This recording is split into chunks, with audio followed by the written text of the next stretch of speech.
নিঃসঙ্গ চতুর্দশীর ব্রত কথা, নিয়ম ও পালন। নমস্কার শ্রোতা ভক্তরা, আজ আমরা জানবো নিঃসঙ্গ চতুর্দশীর ব্রত ও মাহাত্ম্য কথা। তো শ্রোতা ভক্তরা খুব মন দিয়ে শুনবেন। আগামী 27শে বৈশাখ 11ই মে রবিবার নিঃসঙ্গ চতুর্দশী। আপনারা যারা এই ব্রত পালন করবেন তারা পরদিন সকাল 9:23 মধ্যে পালন সেরে নেবেন। তো ভক্তরা, রবিবার ব্রত, সোমবার 9:23 মধ্যে পালন।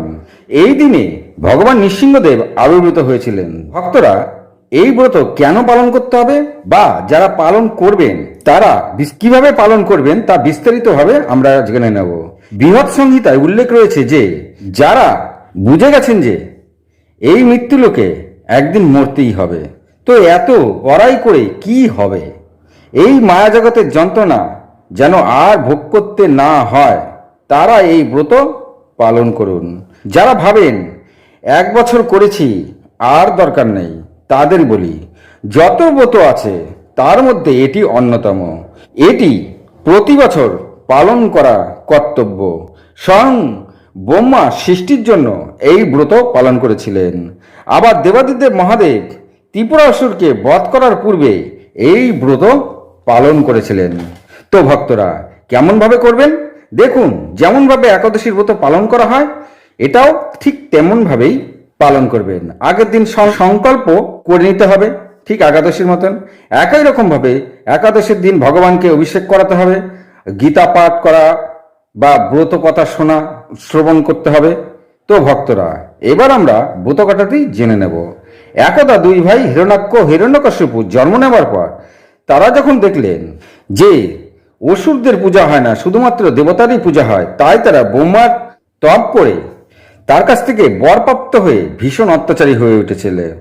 তখন হিরণ্যাক্ষ ছল করে মাতা ধরণীকে জলের তলায় লুকিয়ে রাখেন। এতে জগৎ নষ্ট হতে বসেছিল। তখন দেবতাদের কথা মতন শ্রী বিষ্ণু বরাহ অবতার নিয়ে হিরণ্যাক্ষকে বধ করে এবং ধরণীকে জল থেকে উদ্ধার করে জগৎকে বাঁচিয়েছিলেন।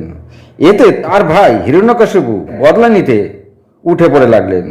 তিনিও তপস্যা করা শুরু করলেন। তিনি তপস্যারত অবস্থায় স্বর্গের থেকে দেবতারা এসে তার রাজ্য দখল করে নিয়ে বসেন। তখন হিরণ্যকশিপুর স্ত্রী গর্ভবতী ছিলেন। নারদ তাকে নিয়ে গিয়ে তার কাছে রাখেন। সেখানে তার স্ত্রী পুত্র সন্তান জন্ম দেন, যার নাম প্রহ্লাদ। এরপরে তার তপস্যা পূর্ণ হলে তিনি ব্রহ্মার বরপ্রাপ্ত হলেন। দিনে রাত্রে জলে স্থলে অন্তরিক্ষে কোনো অস্ত্রের দ্বারা তাকে কেউ বধ করতে পারবে না। এরকম বর পেয়ে হিরণ্যকশিপু সোজা তার রাজ্যে আসেন এবং সেখানে যুদ্ধ করে দেবতাদের হারিয়ে তাড়িয়ে দিলেন এবং তার রাজ্যে যত বিষ্ণু মন্দির ছিল সমস্ত বিষ্ণু মন্দিরের পূজা বন্ধ করিয়ে তিনি নিজের মূর্তি স্থাপন করে রাজ্যবাসীকে বাধ্য করলেন তার মূর্তিকেই পুজো করতে। তিনি বললেন, আমি ভগবান, তোমরা আমায় পূজা করো। তিনি শ্রী বিষ্ণুর ওপরে বদলা নেওয়ার জন্য শ্রী বিষ্ণুর এমন অপমান করতে শুরু করলেন।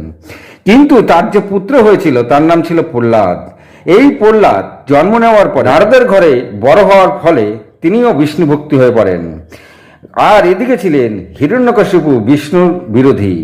তো ছেলেকে নিয়ে আসার পরে তিনি যখন তার পুত্রকে আসরিক শিক্ষা দেওয়ার জন্য আশ্রমে পাঠান, সেখানে প্রহ্লাদ বিষ্ণু ভক্ত ছড়িয়ে দিতে থাকলেন।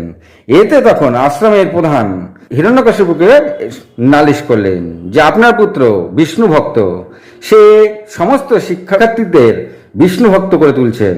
তখন তিনি পুত্রকে ডেকে সবকিছু যখন জানলেন যে সত্যি তার পুত্র বিষ্ণু ভক্ত, তার পুত্রের উপর খুবই রেগে গেলেন। তিনি তার পুত্রকে বিষ্ণু ভক্ত হওয়ায় পুত্রকে বাঁচিয়ে রাখতে চাইলেন না। তিনি নানা রকম অনেক চেষ্টা করলেন প্রহ্লাদকে মারার, কিন্তু প্রহ্লাদকে তিনি কিছুতেই মারতে পারলেন না। হিরণ্যকশিপু নিজের ছেলেকে মারতে না পেরে শেষমেশ অতিষ্ঠ হয়ে পড়েন। শেষে নিজের ছেলেকে আগুনে পুড়িয়ে মারার জন্য তিনি তার বোন হোলিকাকে আমন্ত্রণ করে নিয়ে আসলেন এবং হোলিকা প্রহ্লাদকে কোলে বসিয়ে যখন তাকে আগুনে পুড়িয়ে মারবেন বলে ঠিক করলেন, তিনি অগ্নিদেবকে আহ্বান করতে তিনি নিজেই ভস্ম হয়ে গেলেন। এতে হিরণ্যকশিপু আরো রেগে গেলেন। তখন একদিন পুত্রকে ডেকে বললেন, তুমি কি চাও? তখন প্রহ্লাদ বললেন, আপনি নিজেকে ভগবান বলেন, কিন্তু আপনার মধ্যে মোহ, লোভ, ক্রোধ, কাম, বাসনা সবই রয়েছে। যার দাস হয়ে আপনি নিজেই তাদের দাসত্ব করছেন। যিনি ভগবান উনি সর্বত্র বিরাজমান। যে আমার মধ্যে রয়েছে, আপনার মধ্যে রয়েছে, তাকে চিনুন, তার পূজা করুন। শুধু শুধু নিজেকে ভগবান বলছেন। এই কথা শুনে হিরণ্যকশিপু আরো রেগে যান, বলে কি যে ভগবান সে সব জায়গায় আছে। তখন তিনি একটি খাম্বা দেখি বললেন, এর মধ্যেও রয়েছেন তোমার ভগবান? প্রহ্লাদ বললেন, হ্যাঁ, এর মধ্যেও রয়েছেন। এতে আরো রেগে গিয়ে তরোয়াল তুলে ধেয়ে এলেন আর বললেন, তবে এই খাম্বাই রাখবো না, একে ভেঙে আমি এখনই গুড়িয়ে দেবো, দেখবো তোমার ভগবান কোথায় আছে, তারপর তো ধর থেকে গলা আলাদা করব। বলেই খাম্বায় আঘাত করতে থাকেন আর বলতে থাকেন, কোথায় তোমার ভগবান? এমন বলতে বলতে খাম্বা অনেকটাই ভেঙে ফেললেন। তারপর তিনি প্রহ্লাদকে মারতে ওঠেন, আর তখনই ভগবান শ্রী বিষ্ণু ওই খাম্বার থেকে প্রকাণ্ড গর্জন করতে করতে নৃসিংহদেব রূপে আবির্ভূত হলেন, যার রূপ এত ভয়ঙ্কর তা দেখে ওখান থেকে সবাই পালিয়ে যায়। নৃসিংহ অর্থাৎ আধা নর আধা সিংহ রূপ।